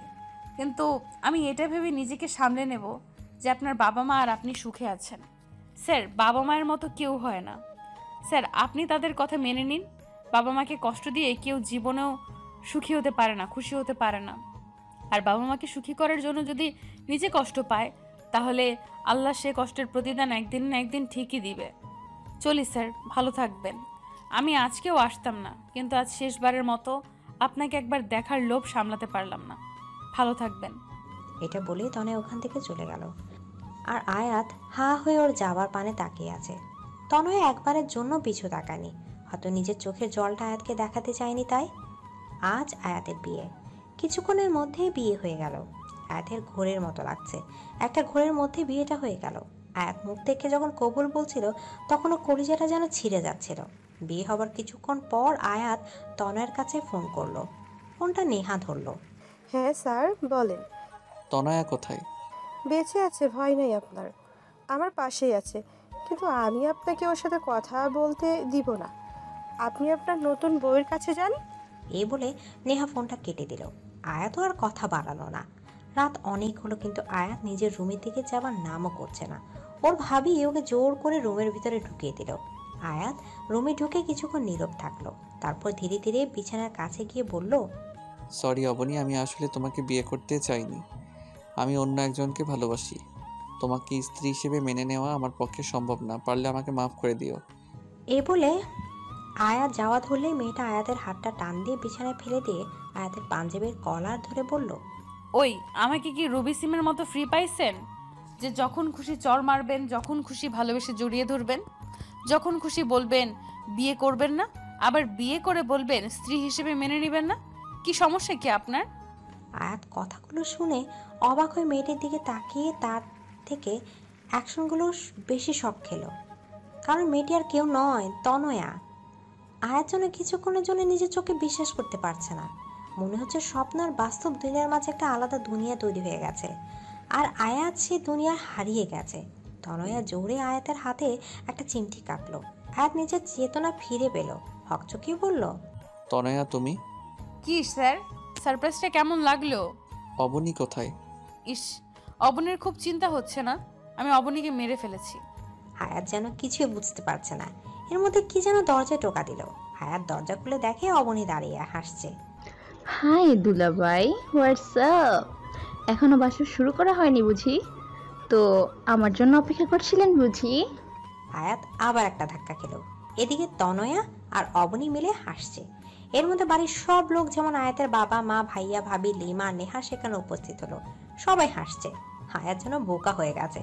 কোনটা সত্যি কোনটা মিথ্যা তা যেন একটা ভ্রমের মতো লাগছে ওর। বাবা, এসব কি হচ্ছে?